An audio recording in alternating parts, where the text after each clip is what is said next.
watching video stream. Maybe you're live. Okay. Facebook and everybody else, hello world. This is Andre Ebron, the author and the host of the Drawing Board Podcast, where we talk about family, relationships, ministry, community, and career.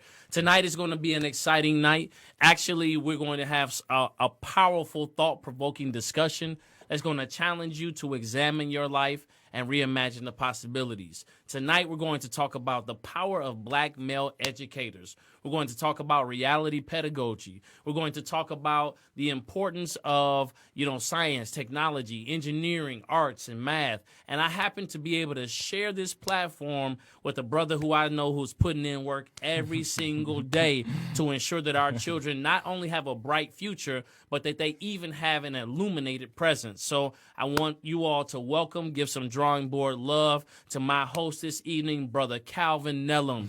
All right, shout him out. Thank you. Absolutely. Hello world. My name is Calvin Nellum, and I just really appreciate this opportunity.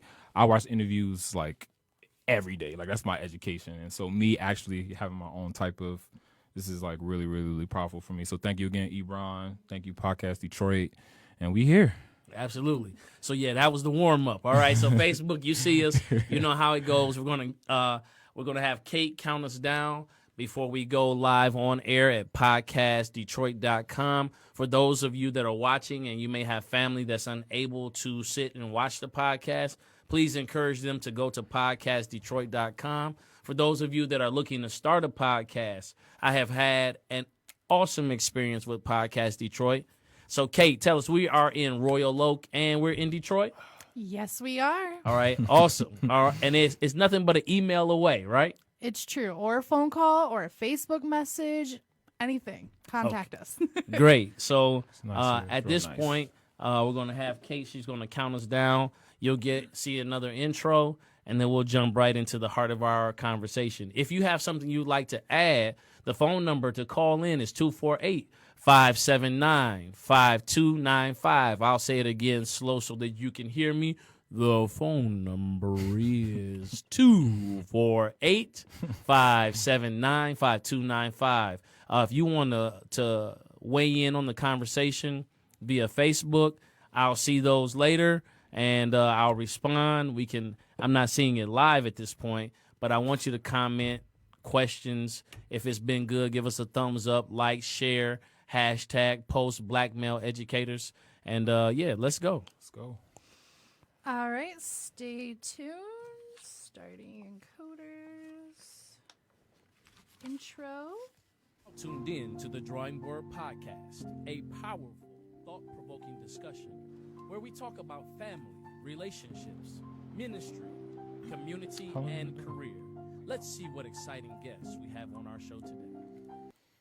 Well, the exciting guest we have on our show tonight is Brother Calvin Nellum, and I'll tell you a little bit about Calvin. First of all, Calvin, welcome to the show, sir. Thank you for having me. Thank you for having me. Yes, sir, man. It is a pleasure to have you on the show, especially with what it is that you currently do and who you are. So, Brother Calvin is from the N.O. Yes. New Orleans, Louisiana. And first of all, let's talk first. You may not have known, or I don't know if I've ever shared, but I have family that lives in New Orleans. Okay, which ward? Well, listen, I don't know about all the wards and all of those things, but I know they were from the N.O. There we go. Yeah, and I have family that lived in Baton Rouge, and Alexandria. There you go. Yeah, so you can tell I know. I can at least got the Alexandria. cities, right? You got the Alexandria. If you could give me Alexandria, Streetport, Lake Charles, I know you probably got some kin down there. And for man, listen, sure. the scariest experience that I had ever, I think to date in life. What? So we had to travel in a Dodge Omni. You know what a Dodge Omni is? No, it's like a tiny little car. Okay. Okay. And it's so tiny that the trunk was a hatchback. Okay. And we had to travel the causeway. Uh-huh. Yeah, in this Dodge Omni. So if you've ever been on the causeway, you know that wind is blowing both directions. For sure. And it's almost like you could get out of the car and smack the water, depending on how the water levels at that time. Yeah. So man, we're traveling. Yeah. I'm a little kid. We're traveling on the causeway. I can feel the wind like rocking our car from side to side. and literally it feels like you're getting ready to be pushed off into the water. Mm-hmm. Yeah. So what the Causeway is the largest or the longest bridge in America, right? Oh my gosh, you talking about? Okay, I know exactly what you're talking about. You talking about the bridge that connects between Baton Rouge and New Orleans, and it has all that water. All that there. water, yeah. That was the bridge that actually got flooded when Katrina happened. So when Katrina happened, the causeway was completely underwater. So when we evacuated, we had to evacuate through the Lake Charles route. So instead of us getting 2 hours to get to Mobile, it took us 5 hours because the whole causeway. I was like, causeway. I was like, duh. I know exactly what you're talking about for sure. Yeah, man. Yeah, so Causeway, crazy. Yeah, man, and again, man, to all of those who are still recovering from Katrina, Yes. we show a lot of love to you all, and we understand that is part of that drawing board experience that nobody expects to have to relocate, to have family, be hit that way. But we do know that that all of those things and all those life experiences that they in some way, shape, form, or fashion equip us to be able to help other people. There you go. It's the only way, man. It's the only way. Man, yeah, I'm sorry, I got all emotional just thinking about that. Yeah, man, it's crazy. Like I remember when about 7 years after Katrina, I was at a university doing an internship, and I saw people on the sidewalk that were homeless, and they were homeless because of Hurricane Katrina. Yeah. Like 5 years, they was still out of place. Yeah, anybody, if you went through Hurricane Katrina or still going through the issues of Hurricane Katrina, understand that, you got a brother right here that is representing. Anything I say, anything I write down, always start off with 504 because that is my city. I love my city. And, if you about that life, that know the life, you know what I'm talking about. And so, yeah, man, all love to you all. Absolutely. And I'll tell you how New Orleans my cousins are, okay? Yeah, they do. I'm going to tell you how New Orleans they are, and then we'll move on. How many times they say you heard me? So they say, you heard me, boy. They say, Dre. They say, Dre, I love you, boy. They say, you're doing good, boy. Uh-huh. That's what they say. They say, man, when you're up there in Detroit, man, you represent good now. You respect your elders. You do what you got to do, boy. That's what I'm saying, Dre. Dre, yeah, that's exactly how they talk to my cousin. Oh my Sean, gosh. if he's listening. My cousin, he got all golds. You know what I'm saying? Yeah. And he got an S on the front tooth. He got an S shape on the front tooth. It's So yeah, real, bro. shout out to my cousins out there. That's from shout out New to you Orleans. all. My cousin Sean, my cousin Chris, Katie, my cousin Dwayne, who lived down there for a while. My aunt Pat.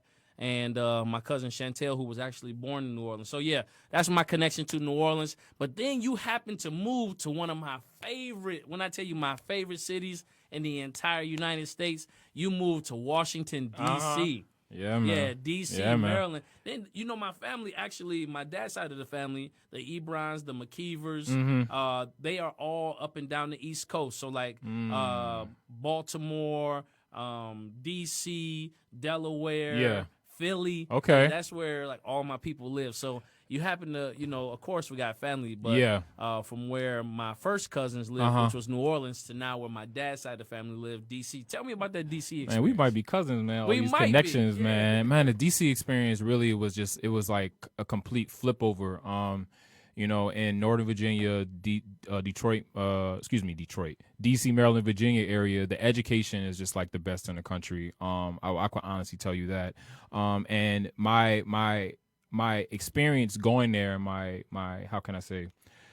Because when we was in New Orleans, we was there for 2 weeks. Like we stayed there after Katrina, and then the only reason why I got to DC is because a month prior to Katrina, I met my cousins in a family reunion for the first time ever. Oh wow. Right? So these are people that I just met that live in D.C. Right. Right? So I meet them. Oh, Marcus, Sonny, Brenda, nice to meet you all. I never knew I had cousins in Washington, D.C. What is Washington, D.C.? It's the capital, duh. But, what is Annandale, Virginia? I don't know what that is. Okay. And so I don't know what that is. yeah, right.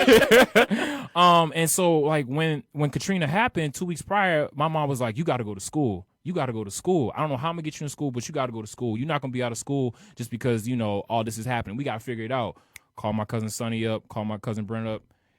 Calvin just stay there for 6 months, go to Northern Virginia, and just go to high school just so you can be in school, Yes, Ebron. sir. Just so you can be in school.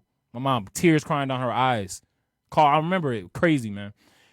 And I got so there. you could be in school. Just so I can be so in that school. your future wouldn't be impacted just because there was tragedy. And once I moved, she came with, and I never went back. Awesome. So yeah, you went to Norfolk State, right? Norfolk. All right, shout out to 757. Norfolk. Everybody that's listening in from Norfolk. You have one of your alums in the Let's building. go. Behold the green and gold. All right, yes, sir. And so we're going to Norfolk. Tell me about that experience. Like, how did it open your eyes at all? Did it further like ingrain like the values that you held near and dear to you? Like, tell me about that. So it's interesting, we're talking about like my manifestation from New Orleans to DC to Norfolk, and then I think really what the topic of the conversation is definitely gonna be about is about culture, right? Yes, sir. And so when you're talking about culture, is how we do business. How we do business in New Orleans is different. How we do business in Virginia is different. How we do business in Norfolk. That is a bunch of conflict. So imagine me having to learn like all those different type of cultures just so I can navigate. Just so I can survive. You know what I'm saying? So when I got to Norfolk, they looking at me like, oh, you a black brother. You not from New Orleans because you lost your accent because you was in Virginia for like 4 years. Man, you soft, So the first day of college, I got in a fight. First day of college, man. The first day of college, you got in a fight. First day of college. Okay. But you had to show and prove that you wasn't soft. Yeah, it was more just like understanding that I'm in a different environment and Right. that in order for me to survive in this environment, because I'm going to graduate. Yes, sir. I got a black eye. I got a busted lip first day of school. I'm thinking about all the girls I'm going to see. I got to show up to college with a, Right. In my head, I'm like, I'm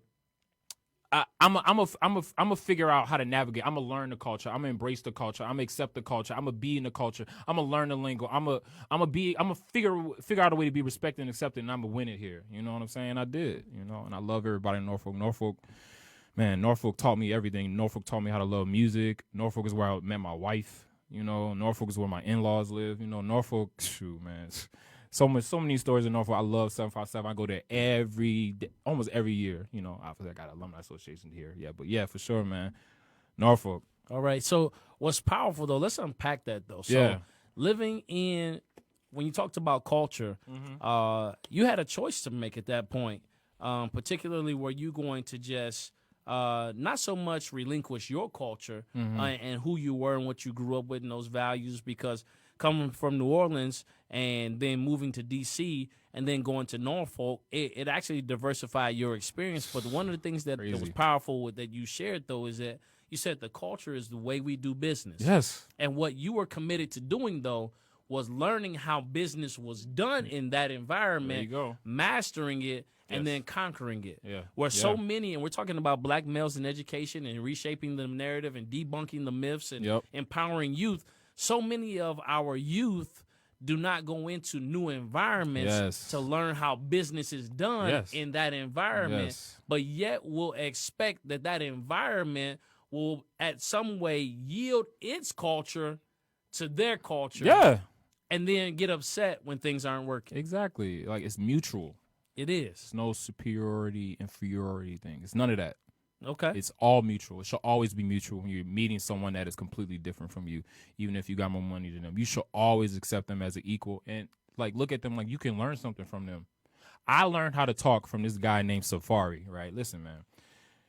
I went through like a point in college where I went through my rebel mode, and I was like, give everything to the world. It was around 2012, so this is my conspiracy mindset, right? I had this homeless dude. He was around my age. His name was Safari. This guy had the best rhetoric I can ever imagine. You talking about New Orleans people talking? Okay. Imagine like that mixed with a Norfolk style, mixed with like just the best, just spitting the way he can talk. When he told a story, you just can imagine it, just amazing. Safari, man, but. And like what I would do with like Safari, I would like give him food. I would let him sleep in my dorm because like he was a real dude, and I was just about giving myself to people like so much at a time. I could easily been like you homeless. I could easily been like you're cast out. But I didn't. I embraced him because I knew that he had something very special that will organize people. I knew that he had something that was very special that would get people to understand that there's value in people that don't have it. And what I learned from him, I learned how to talk from him. I learned how to speak from him. I learned how to talk with passion from him. And ever since he, left out my life and, God bless him, I was able to just, whenever I talk, I can gravitate people, get people's attention. And I got it from Brother Safari because it was a mutual thing.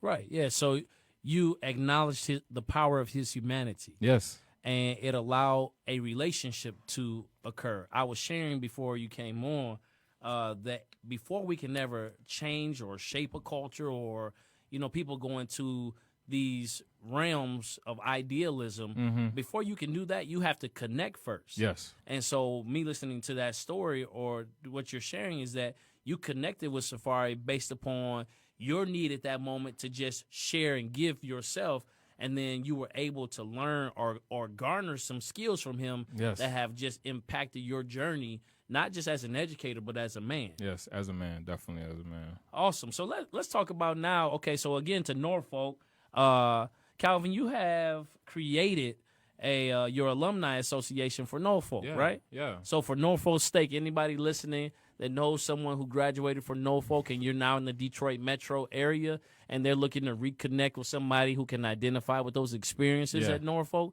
shout out Calvin. Calvin, where can they reach you, brother? They can reach me at Nell Nellum, Calvin@gmail.com, or you can reach at us on our Facebook page, NSU Alumni Detroit Alumni Association, or you can catch us on the NSU Network. If you went to NSU, you know what I'm talking about, the NSU Network. But yeah, we're just all about providing, Detroit scholars, who not just 3.0, we want all scholars, but we really want scholars who can handle the rigor and send them to Norfolk State so they can graduate and come back to Detroit, and so that's really like our mission. So provide them financial aid, financial aid, care packages, mentorship. We have about 13 scholars currently right now, and through the help of the Midnight Golf Program, the Midnight Golf Program. I'm well aware. Yeah, Winston Coffee, that man is amazing. He's the reason why we got kids there. And so shout out to him. And we're just all about just, letting the, green and gold bleed a little bit in this, Detroit area. It's cold, but we like it up here a little bit. Okay. Yeah, so shout out to Norfolk. And one thing, Calvin, I just want to, as we're chronicling your experience, so from New Orleans to DC and the Maryland, Virginia area, then you went to Norfolk and you graduated with honors in physics. Wait a minute, let's shout you out. You graduated with honors in physics. I remember getting my physics class in high school, and because I was just academically competitive, I had to, get an A. But I have to tell you, I was not one that enjoyed that experience. So let's say you graduated with honors in physics, got to shout you out. Thank you. And then you got accepted into the Woodrow Wilson Teaching Fellowship Foundation. Yes. And you went with Woodrow Wilson Teaching Fellowship Foundation, you went to the master's program in science and majored in career changers, all right? So then you graduated from Wayne State. Yep. With your master's in education of art, and then now you've been teaching physics and science, technology, or STEM, science, technology, engineering, and math for the last 4 years in the Detroit metro area. Yes. Here's what's powerful, what's impacting me about just the few moments that we've shared here is that I have been able to see how you've come from, in every area you lived, it's been a strong, what they want to talk about, whether they want to call it the hood, whether they want to call it urban population, whether they want to talk about urban sprawl, or however they want to talk about it. But there has been a group of disenfranchised people who have learned to take some of the little what they have and produce, as Chris Emdin will say, rainbows in the projects, right? There you go. And so there is beauty in those moments. So when I think about like the value that you bring to the youth in your classroom every day, is that you understand how to overcome struggle, and that you've connected to a strong support team through your parent, through your mom, that says, even though we're experiencing this, your education is a priority. There you go, man. You were really good with words, man. And listen, so, I mean, I'm learning in this moment. Like, this is, I would love to put this in a book. Put you in a foreword. Like, could you picture that? Like, I think about that. Like, could you imagine? And I'm just envisioning, like, the experience of you looking into your mom's eyes and her knowing, as much as she loved you in this moment, I'm going to allow you to leave, quote unquote, my safety net to, watch this, to go to the home of someone you just met, but you're connected to. Yes. Right? Yes. And so how many opportunities are our parents afraid to release our children to because you don't have a deep intrinsic connection to where they're going? Yeah. Yeah, man. Yeah. My mom is a soldier, man. Yes, She's sir. still a soldier. Working every day, man. I love you, Mom. Yeah, so looking at that, like I see that almost like it's kind of like picturesque, you know, where like I'm picturing that moment. And if it's sensitive, man, I can move on. But, you know, like I'm picturing that moment where you're looking into your mother's eyes and she's looking back into your eyes and all the sacrifice that has gotten you to this point. She says, I want you to go be successful. And then the passion that brought to you, though. Yeah, man. Yeah. And so, like, you got a brother that was displaced from his home city where he grew up in the NO. Then he goes to the D.C., Virginia, Maryland area and kills it and graduates. Then he goes on to Norfolk and graduates with honors in physics. Then he moves to another metropolitan area, Detroit, and he's empowering young people. So when I talk about the power of black men in education, we're talking about it not only being culturally relevant, but it talks about a narrative that's playing out in the youth of a younger youth. Yeah, man. So when we talk about if you want to say the streets of Detroit, or you want to talk about the hood, whether you west side or east side, whether you are, you know, living without or barely making it, whether you are surviving or thriving, there's something that you can connect to in Calvin Nellum. And that is the ability to persevere and take this reality that you have and shape it into the future that you want. That's it. You know, there's beauty in the struggle, as J. Cole said. And the more you struggle, you know, the more you're, you know, my mom used to always say one door closed, another one will open, you know, and just understand that, you know, when you struggle, you know, it's a test from the higher beings trying to make you stronger. You know, they're trying to, you know, get those muscles a little bit stronger. You know, you pulling up to 50 pounds, but 50 pounds is not enough for us to get through this, you know, trial you about to go through in the near future. So we're going to have to give you 100 pounds, and it's going to get a little bit harder. You know, the water going to get a little bit higher, you know, but you have to understand that, you know, you have to learn how to figure it out. And once you figure it out, it's just flowers, you know, it's rainbows. And so that's how I treat everything in life. You know, I really want hard things to happen to me. You know, I don't learn from success. I only learn from failure. All right. You know what I'm saying? I only learn from failing and really, really humbling myself. I remember when I was taking the differential equation class. Okay. So imagine like. Yeah, no, I told you about that experience. I'm taking the differential equation class, and shout out to Dr. Lance. She is a PhD professor from Auburn University. She got her degree in differential equations, and she was my differential equations teacher. My first differential equation test, guess what score I got? Tell me. 13 out of 100. Okay. 13 out of 100. So we had a 13%. 13%. Okay. I walked up to her, I showed her my score, and I asked her, do you think I'll be able to compete not only with the Norfolk State kids, with the ODU kids? ODU is like the Michigan to Wayne State in Norfolk area. Okay. Will I be able to compete with the Virginia Tech kids? Do you think that? And she told me no. Wow. How did you respond? I worked my butt off and I got a B+ in that class. Let's go. Differential equation. Differential equations is a third level engineering math course. In order for you to become like get into like your really deep 500 level courses, if you want to be engineer, physicist, mathematician, you have to take the DFQ. That's what they call it. You have to take DFQ. If you can't take DFQ, you can take the higher level like quantum mechanics. You can't take calculus. You can take calculus 4, but you can't take like the higher level courses that require like damping and like you have to pass that class. Right. And I passed it with B+, and that's because she told me that, because I needed to hear that. I needed to hear somebody tell me I couldn't do it. Right. And then it ignited that fire or that passion into you to go ahead and get it done. So here's the major question I used to ask. It was part of when we got ready to interview teachers who were coming to teach at a school. Yeah. Why education? I mean, because if you don't have education, you're going to keep making the same mistakes that you had in the history. You know, if you're not educated, you're going to keep eating the same food that's been killing your people for a long time. If you're not educated, you know, first of all, let's differentiate between education and schooling. Okay, There's a difference between education and schooling. Schooling is when you just learn something, you get a grade for it. Education is learning tools so you can navigate through life so you can survive. Right. Now, you know, Cornel West talks about paideia. What's that? Yeah, so paideia is that deep critical thinking that moves you not just into information but into application. It is the sharpening of ideas. It is the exchange of thought. It is co-generating ideas and being able to work with people and it produces within you an enriched culture of those who are Exactly. intellectually sophisticated. Yeah, for sure, for sure. There is an interdependence, like Stephen Crowley would say. Like Okay. we have three type of people: we have dependent people, and we have independent people. Then we have people that get into interdependence. And he says that in order for us to get an ultimate proactivity or be at a highest level of success or higher level of working, we have to understand that we have to move from independence to interdependence, where we work with people, we help each other. We understand that working smarter is better than working harder all the time. You know what I'm saying? It's power in numbers.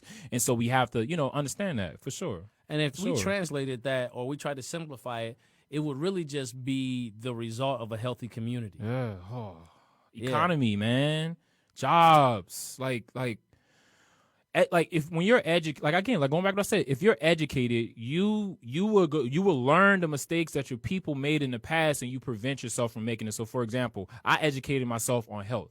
I figured out that my grandma died from cancer. I figured out my uncle died from cancer. Why? Because they smoked. Oh, wow. Okay. Okay. Also, they ate pork all the time, and they ate no offense to people that eat pork, but what I'm saying is that they ate food that wasn't clean all the time, and that was a habit. If you go to the South, you know what I'm talking about as far as like soul food. You know, I do. And so Talking about the bacon with the rind on it. putting bacon on everything. Yeah. Like cooking it with lard. Bacon cheeseburger. Bacon cheeseburgers. You know? Bacon steaks. Bacon. No, bacon ice cream. Right. You know what I'm saying? And so I'm educated enough to read that pigs eat everything, that Egyptians used to use pigs for garbage disposal because they eat everything. Yeah, these are facts. Every religion says you shouldn't eat pig. Yeah, I just have regarded that animal as the filthiest animal. And no Yeah. offense to you eat pig, but what I'm saying is that I was educated enough to understand that I needed to eat better in order for me to live, so I became a vegetarian. I Okay. became a vegan. And my whole lifestyle changed. And as that changed, my people around me started becoming vegetarian because they realized that I was working smarter, not harder. Okay. And not to judge people, and because listen, you gonna eat what you won't eat, and I'm not gonna look at you crazy. You can eat a bacon, cheese, and burger from me, and I eat a salad, and we all be all cool. Like, it ain't like that. But what I'm saying is, education prevents you from making mistakes that your people made in the past. Yes, sir. I was looking at this quote, and it's one that I live by. But I'm working on a lot of areas to apply this. Now, it says discipline protects your purpose.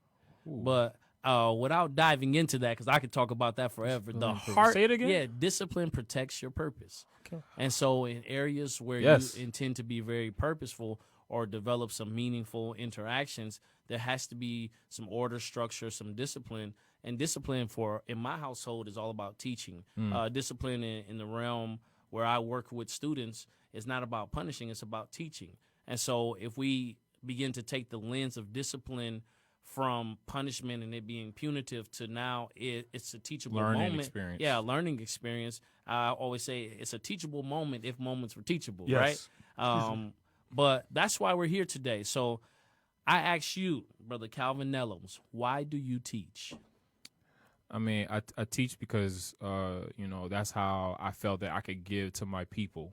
That's how I felt that I could give power to my people by learning some type of content, being an expert at that content, and teaching it to them effectively. I felt that if I became an educator, I'll be around a plethora of black people because I teach predominantly black people. I'll be a plethora of scholars.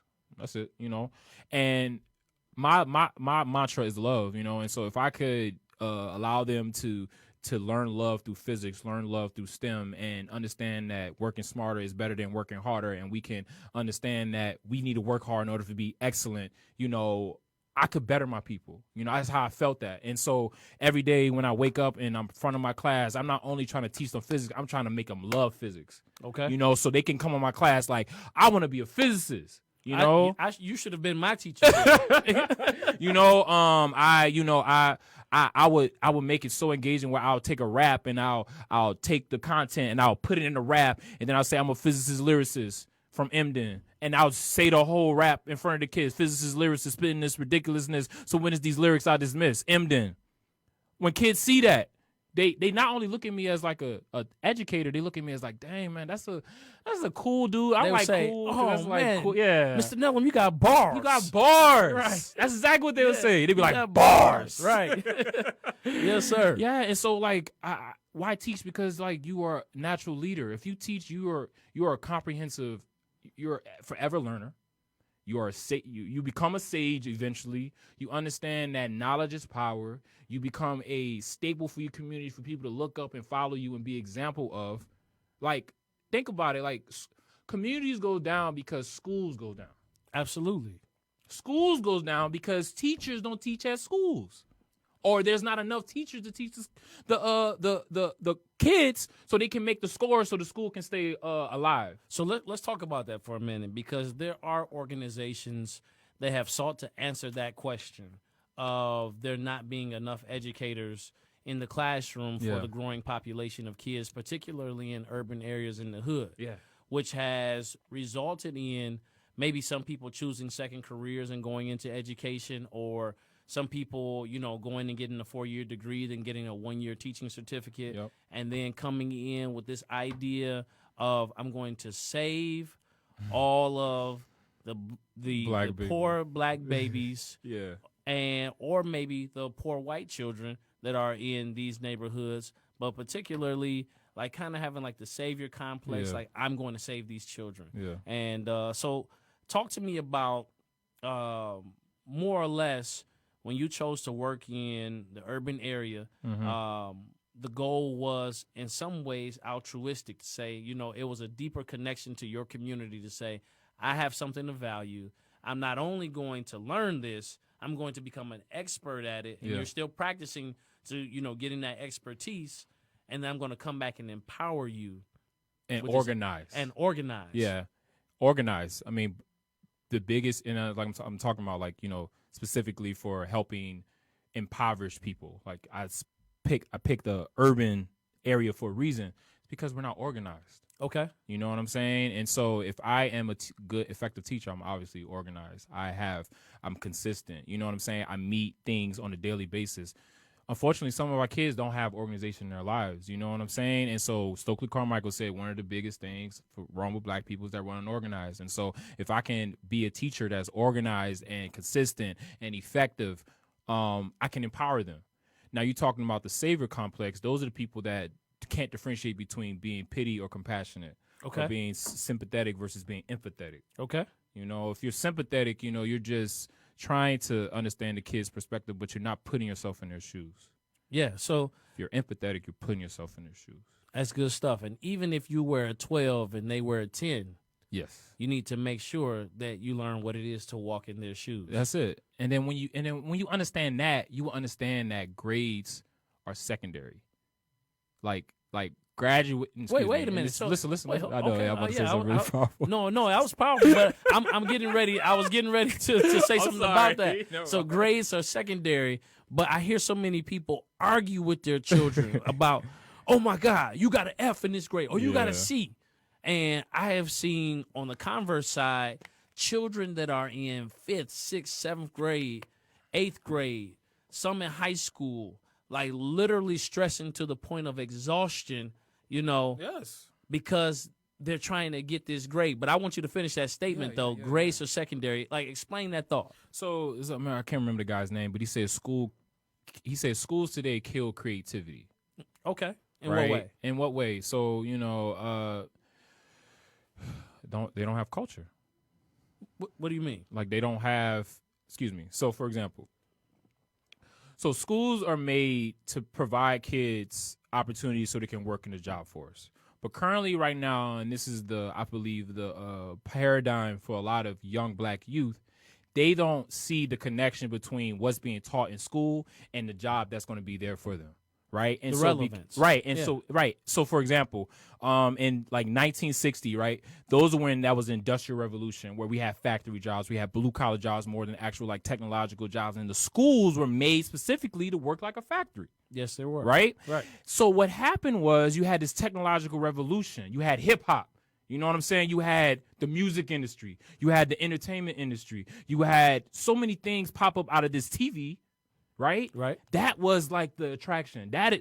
Excuse me, no offense, but that wasn't what the kids wanted to be no more. They didn't want to work at the factory. They wanted to be Run DMC. You feel me? Right. And so because that dynamic is there, you have a lot of kids that don't invest in school. And what was your question one more time before I started answering, so I can make sure I answer it? Oh no, we were looking at. I was just allowing you to go down this narrative of, what is culture? Why aren't kids learning? We're talking about. You said why grades were secondary. Yeah. So like pretty much, right? Your kids are not going to learn something from someone that they don't want to be. Okay, so why? Oh, well, no. Before I ask you that question, so kids don't want to learn something from someone they don't want to be. Okay, you have to be inspirational. You have to be. Your competition is LeBron James. Your competition is Kobe Bryant. Your competition are the people that they see on TV and they try to emulate because they have culture. Right. They are naturally cultured people. When they walk, when they talk, when they play basketball, when they rap, in their clothes, they represent culture. Schools don't represent culture, so kids don't care about it. Right. So here's the argument. I'll just, That's why you need to teach culture. Yeah, no, that's good. That's why you need to teach culture. Or that's why the schools need to reflect that culture. Reflect the culture. And or just understand that the kids are inherently cultural. Right. They're inherently cultural. So what happens is the teacher, and I guess is the point of what we're about to talk about, is that the classroom kills culture. The schools kill culture because we don't acknowledge our kids' culture. We don't acknowledge what they bring. We don't acknowledge where they're coming from out the hood. We don't acknowledge those things, and we say, you have to leave that at home. You got to bring another one of you inside of here. Right. I was listening to Chris Emden, and he was talking about how these sanitized classrooms. Yeah. And he was talking about, in a way, and I may be paraphrasing some of his work, but he was talking about how children are required to go through this cultural cleansing in order to be accepted in this environment. Yes, black skin, white mask. Yeah, so let's talk about this. Let's talk about the fact that African-American men only represent 2% of the teaching population across America, right? Yeah. And let's talk about an even smaller minority within the minority of men like yourself that teach the subjects of math and science. Yeah. So how powerful is it, Brother Nellums, for the students that walk into your classroom to see a man that looks like them? And I'll share this point before you talk, because I asked some of my coworkers. I said, do you all, and I asked some sisters, some very strong sisters, do you believe that it is important for black men to be in education? So unequivocally, they said, absolutely, yes, they do. And it was unanimous. Yeah. Then I said, why? And one of the sisters said something so powerful to me. They said, when I see a lot of black men together doing something positive to lift our youth, it feels like one large group hug. And to me, I understand the powerful of hugs and, what happens chemically, and how comfort comes and the ability to relax. And when you're relaxed, your guards are down, you're able to learn, you're able to express your true self. Relationship occurs where you're able to lower your defenses and you're no longer in survival mode, but you're actually in a teachable state that allows you to be tractable. Yeah. So now I was getting ready to call you doctor, so I'll throw it out there. All right. I'm going to prophesy. I'm going to speak life. All right. It's funny because there's a Dr. Nellum already. So shout out to Chris, man. I love you, man. Okay. He got his doctorate degree from University of Michigan, higher education, and he's now appointee for the governor of California for education in California. Shout out to Chris Nellum and Alexis. Love y'all. Okay. Family, shout out. Love you. We're getting ready to have another Dr. Nellum. All right. I don't know when he's going to go back and get his doctorate, but we're talking about Dr. Calvin Nellum. Man. Thank you. And how powerful is it for them to see you? And I know some of the brothers, in the environment that do the work we do. How powerful is that? So I don't want to debunk that because there's no need to debunk it because there is definitely a need because of the disparity. Okay. I mean, we talking about disparities, we talking about lack of resource. We talking about it's just the imbalance. You need balance. Okay. That's why you need black men. You need balance. Who's going to teach the black males how to conduct themselves on a consistent daily day basis so it can be effective? Right. Who's going to do that? You know what I'm saying? Who's gonna be that the alternative example of how you should? Who's gonna be the alternative example for the young ladies? You know, like they need to see those things. I mean, if you think about it, any functioning culture has that. They have a good amount of females and a good amount of males. Why? Why do you think that? You think that's like just a biological thing? I mean, don't you think that's biological? Like you need that? It's necessary. But if you're talking about black people, that means you're talking about people that have been colonized. When you talk about people that have been colonized, you have to talk about racism. Right? You need black men because why did they decide to take black men out of the black family? Why did they decide to have war on drugs? Why did they decide to start giving welfare checks to the black female, thus killing the integrity of the black man? Why is it that if you're a black man, you know that if you see a cop, your heart gonna start beating? You know what I'm saying? Like, I mean, I think hopefully I answered your question, but you need that first because you need to balance it. And so to debunk it, what I'm trying to say is that from what I've been learning for the last 5 years is that just because you're black doesn't mean you can teach kids effectively. Absolutely. Because teaching is an art, teaching is a skill. There is so much that goes into equipping young people to discover the power of learning. Yeah. When you cause children, good teachers cause children to, hear information. Mm-hmm. Great teachers cause children, and I'm making this as I go, but but great teachers cause children to learn information. But awesome and magnificent teachers cause children to fall in love with learning, and they have high expectations. Absolutely. It doesn't. If you're a white teacher, if you're an Arab teacher, if you're an Asian teacher, if you're a purple teacher, if you have high expectations, none of what I'm talking about matters. And explain that. You say if you have high expectations. High expectations will eliminate racism, poverty. It will, because if you keep your expectations, your kid, you're consistent. You grade regularly. You keep them engaged regularly. You hold your expectations. Like everything you started with in the beginning of school, you keep it till semester, and then you come back for Christmas break and you keep it till spring. You keep your expectations. Kids will follow through. If you know that you got that one kid that's on the side and they always messing around, and you always tell them my expectation is you're not supposed to do that, they understand not to do that. If they do that, what are they expecting you to do? Call them out. If you don't call them out, you're lowering your expectation. You feel me? You have to keep the expectation. So high expectations obliterates anything talking about color or teaching black kids. If you have high expectation, you're good. But when we're talking about culture, though, right? You need to understand that culture is different from race. Okay. Break it down. So culture, right? Culture has nothing to do with race. Just because you're black doesn't mean you are culturally black. Just because you're black doesn't mean you listen to rap. You feel what I'm saying? Okay. Like we do that as a societies. We put culture to the race and we segment and we segregate. Right. Where we have to understand that culture has nothing to do with race. Culture is how we do business. Culture is how we talk. Culture is how we walk. Culture is what we wear. Culture is what we learn, how we cook. You feel me? How much education we have, what cars we drive, what video games we play on a regular, what sport we play. You feel me? You can be from a different race and have the same culture, i.e. Eminem. You feel me? Like he was from a different race, but he got accepted in the black culture, and he was therefore to navigate in the black culture. So if you are outside of the culture of a different race, you have to be accepted. So I'm gonna say that first. But yeah, so understanding that, right? It's culture, it's not race. Understanding culture is like the big thing. When you're talking to kids, you have to try to identify and discover the cultural difference of your black kids. So you can have all black kids, but they can be culturally different. Absolutely. You can have all Latino kids and they be culturally different. You can have Dominican kids, you can have Puerto Rican kids, you can have Latino, you know what I'm saying, Mexican kids. You feel me? A teacher has to be able to know how to talk to each one of those cultures.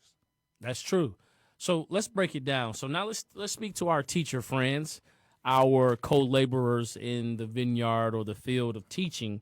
Let's talk to them about this idea of reality pedagogy. Mm-hmm. So I heard you saying that culture is shaped, and I understand that culture is shaped by language, the words we use, how we express ourselves, what we are exposed to on a daily basis. And, of course, education is there to expand the horizon for children, to introduce them to new information. When I was young, and this may date me, okay? This might date me a little bit. Good, bro. They used to say, reading books allows us to travel the world without leaving where we are. Ooh, yes. And so that was one of the big things. And, of course, I heard that quote that says, if you want to hide something from a black person, the only place you have to put it is in a book. And I know you teach science, but when we're talking about expanding this narrative or talking about really exposing our children or our teaching friends to this thing called reality pedagogy, break that down for me. What is reality pedagogy? Where was it birthed? What's the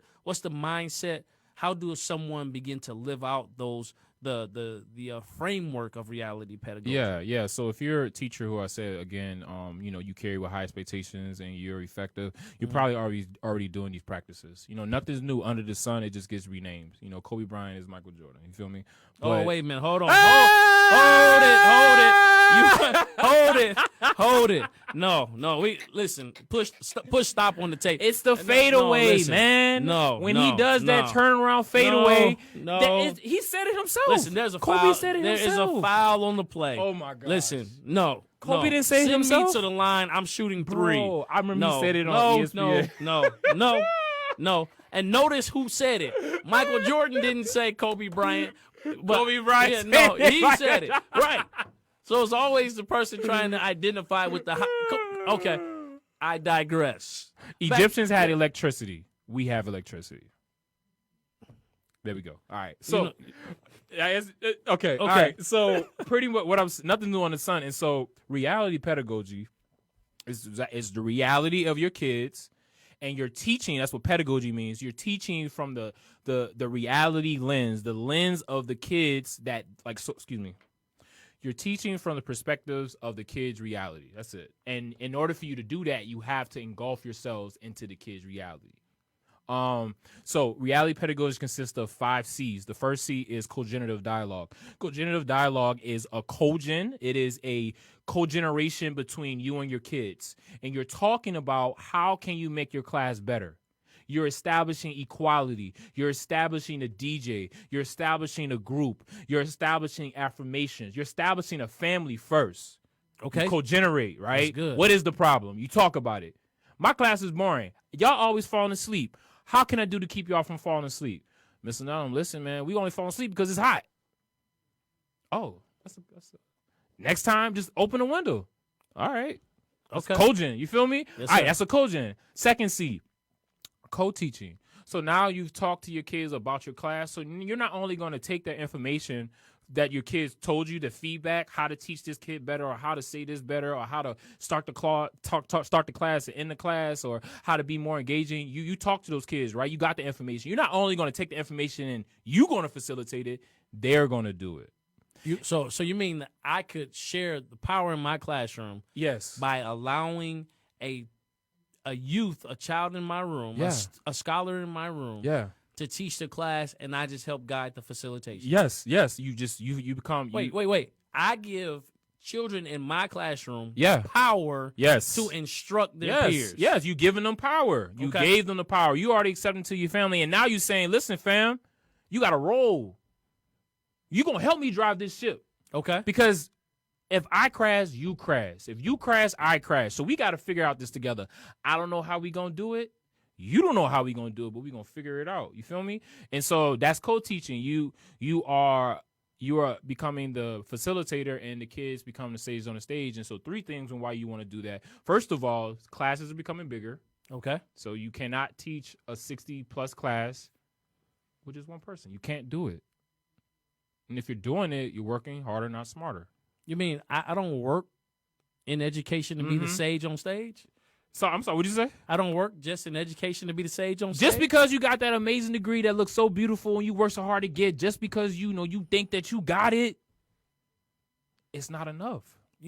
My student debt says that it's no, I'm joking, but I'm making this point to say that sometimes in our classrooms we cause children to actually pay the debt of the sacrifice we made to be there. Repeat that one more time. Sometimes we cause children to pay the debt of the sacrifices that we made Yeah. to be before them. Hit them with that. You don't know what I've been doing. I worked so hard to be here, and y'all just sitting here sleeping. Y'all just sitting here not listening to me. You're talking. You got a conversation. Got your phone off. You should respect me. Right. But instead of that, we built a restorative classroom. Yes, restorative. A restorative classroom where we don't do things to children. We don't do things for children. No. But we do things with children. So we With children. co-generate. We have that co-generative dialogue.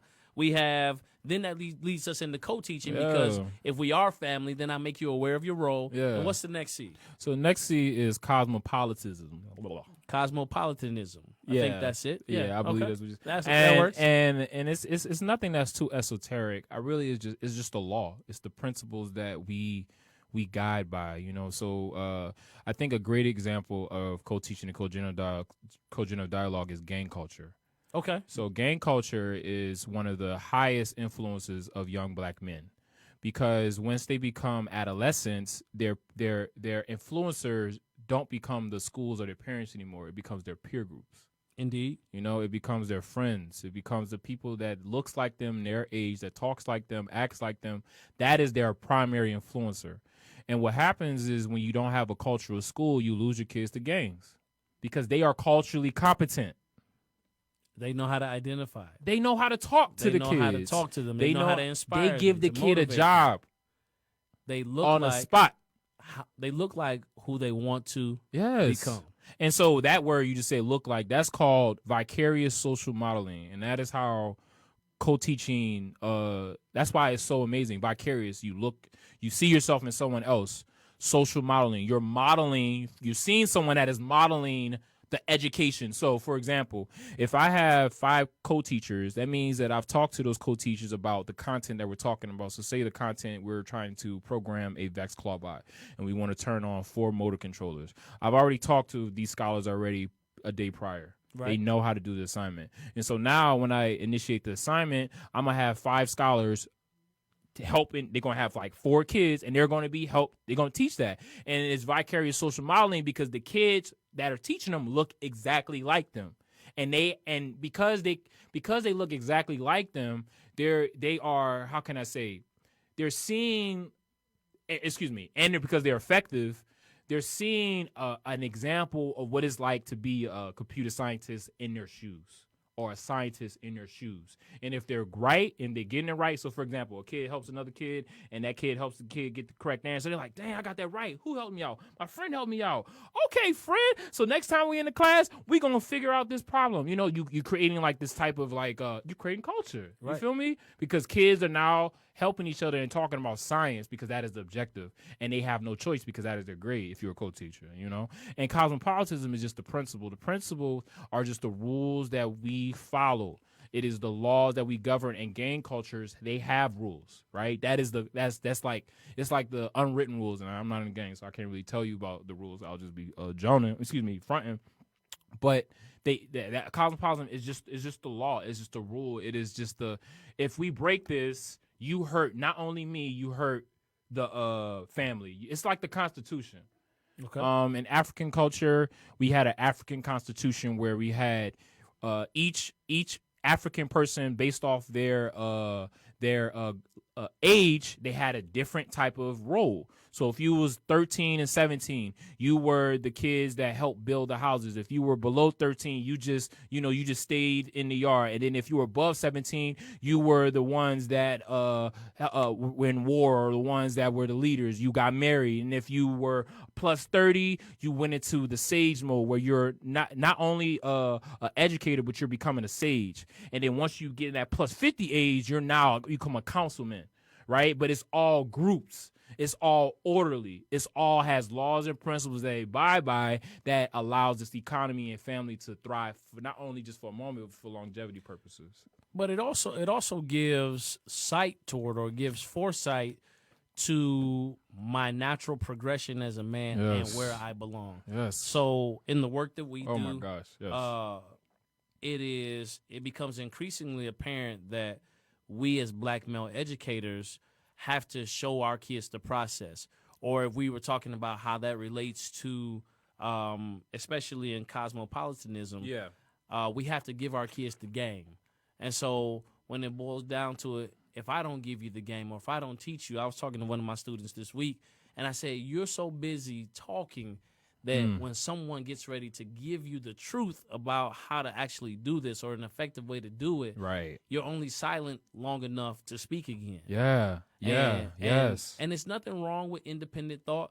That is something that we have, I believe, within the Black excellence that we express. Yeah. That strength, to be able to galvanize that strength, to direct that strength. The Bible says that children are like arrows in the quiver of a mighty soldier. And so Yes. they'll go where you point them. Effortlessly. Yeah, you just have to have clear direction, not just about where you're pointing them, but what type of arrow do you have in your quiver? Exactly. Yeah. Because you can, how can I say, subconsciously set kids up for failure if you don't know that. You know what I'm saying? If you don't know culturally what they need, oh man. It's Yeah. deep. So listen, I want you to hit the last two C's. We have Yeah. 4 minutes, and then we'll do a wrap. So go ahead, give me the last two C's. So the next C is context. Right. And that's just, you taking artifacts from that kid's actual like cultural environment. So say for example, kids, we got a Coney Island like right next to his house. You go to Coney Island on just like a daily basis. If you just want culture to be in your class, or if you just want kids to feel identified in your class, instead of you calling your lab corner the lab corner, you call it the Coney Island corner, or you're pretty much, you just taking the context of the kids from where they live, and you're taking those artifacts and you're allowing it to be in your class. So for example, a good example would be like graffiti. Okay. I love street art. I love graffiti like art. Street art. Did you know that I was a b-boy? Yeah, you did. You Earlier? told me you got yeah. the breakdown and everything. Oh, we man, got yeah. a battle one time, man. Hey man, whenever you ready, man. Man, don't give me the. Yo, what? Hey, I tell everybody I know how to dance because I'm from New Orleans. I tell my wife that. She be like, you always say that. Every time you say you know how to do something, you always say because you from New Orleans. You from New Orleans. Yeah, whatever. Right. And then the last C is just content, and that's the subject. But just notice that it starts from co-generative dialogues to co-teaching to cosmopolitanism to context to content. Content is what we focus on mainly, but we don't focus on building culture first. You have to build culture in your class first if you want to teach the kids content effectively. So the first 2 weeks of class, before we did anything dealing with physics, science, technology, engineering, math, we built ourselves culturally. I made them rap. I made them do things that would not, because not saying that rapping is of their culture, but what it does, it allows them to be vulnerable. It allows them to be, how can I say, to be vulnerable. It allows them to be themselves. It allows them to just express themselves, because that's what rap comes from hip hop. And hip hop was created because a bunch of kids were being marginalized and they needed something to express themselves. And so it's therapeutic. You feel me? Right. And so the first 2 weeks of class, we're just doing a bunch of therapy. Who are you? Who am I? What are my rules? What are your rules? This is how I get down. How you get down. Are we gonna be able to do this for the next 6 months? I'll figure it out in those 2 weeks, right? And then once you got that culture, you can teach the kids anything. Right. I've been able to teach And also, watch this, and You good, also boss. learn anything. and learn anything. Yeah, because teaching and learning is a reciprocal exchange. It's not one-sided. So, listen, this can go on forever. We're definitely going to have Brother Calvin Nellum back on. My name is Andre Ebron. I am the author of the book, The Drawing Board. And as you heard Calvin talk tonight from his journey from New Orleans through Katrina to D.C., Maryland, D.C., Maryland, Virginia area, to him going to Norfolk State, to him graduating with honors with physics, to him going to the Woodrow Wilson Teaching Fellowship, for him coming through and moving to the city of Detroit. Now he's empowering youth in Metro Detroit, teaching them physics and helping them to not just like it, but to fall in love with it. Yeah. He had to go back to the drawing board. There were several times where he had to go to the drawing board and realize it is about the future you create, the future that you see. And he understood that his future was not behind him, that his future was not before him, but that his future was within him. Yes. I am Andre Ebron. Calvin, tell them where they can find you at. You can find me at Mr. Nellum on YouTube. You can also find me at Calvin Nellum on Facebook. You can also find me on Instagram on Dr. Nellumizer 27. You know, my cousin he is Dr. Nellum, but you know, I am trying to be a doctor Absolutely, maybe one Dr. day. Nellum. Yeah. I spoke it here first. Again, this is the Drawing Board Podcast. God bless you.